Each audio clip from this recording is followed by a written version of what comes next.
എല്ലാവർക്കും focus star P S സിയിലേക്ക് സ്വാഗതം. സ്റ്റെനോ ടൈപ്പിസ്റ്റിൻ്റെത് സർട്ടിഫിക്കറ്റ് അപ്ലോഡ് ചെയ്യാൻ വേണ്ടിയിട്ട് മെസ്സേജ് വന്നിട്ടുണ്ടായിരുന്നു. അപ്പോൾ ഇതിൽ കുറേ പേർക്ക് നല്ല മാർക്ക് ഉണ്ടായിരുന്നു, എന്നിട്ടും മെസ്സേജ് വന്നിട്ടില്ല. പിന്നെ അതുപോലെ തന്നെ മെസ്സേജ് വന്നതിൽ കുറഞ്ഞ, അതായത് എക്സാം എഴുതുമ്പോൾ അവരെക്കാളും കുറഞ്ഞ മാർക്ക് കിട്ടിയ ആൾക്കാർക്ക് മെസ്സേജ് വന്നിട്ടുണ്ടായിരുന്നു.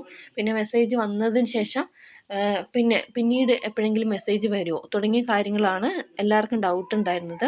അപ്പോൾ ഇതിൽ എനിക്ക് അന്വേഷിച്ചിട്ട് മനസ്സിലാക്കാൻ പറ്റിയ കുറച്ച് കാര്യങ്ങൾ നിങ്ങളുമായിട്ട് ഷെയർ ചെയ്യാൻ വേണ്ടിയിട്ടാണ് ഇന്നത്തെ വീഡിയോ ചെയ്യുന്നത്. അപ്പോൾ ഇതിൽ 55ൻ്റെ മുകളിലേക്ക് കുറേ പേർക്ക് മെസ്സേജ് വന്നിട്ടുണ്ട്. അതായത് 55 മാർക്കും അതിന് മുകളിലേക്കും വന്നിട്ടുള്ള ആൾക്കാർക്ക് മെസ്സേജ് വന്നിട്ടുണ്ട് എന്നാണ് അറിയാൻ കഴിഞ്ഞത്.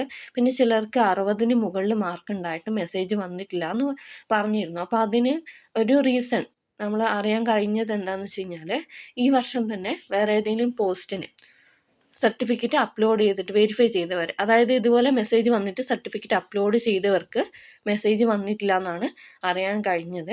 അപ്പോൾ എന്തായാലും നമുക്ക് ഈ ഒരു ഇതിൻ്റെ ഷോർട്ട് ലിസ്റ്റ് വന്നു കഴിഞ്ഞാൽ മാത്രമേ എത്രയാണ് കട്ട് ഓഫ്, അതുപോലെ തന്നെ ആരൊക്കെ ലിസ്റ്റിൽ ഉൾപ്പെട്ടിട്ടുണ്ട് എന്നുള്ള കാര്യങ്ങൾ വ്യക്തമായിട്ട് അറിയാൻ കഴിയുള്ളൂ. അപ്പോൾ എനിക്ക് ഇത്രയും കാര്യങ്ങളാണ് അറിയാൻ കഴിഞ്ഞത്. അപ്പോൾ എല്ലാവർക്കും ഉപകാരപ്രദമായെന്ന് വിചാരിക്കുന്നു. Thanks for watching. Have A nice day.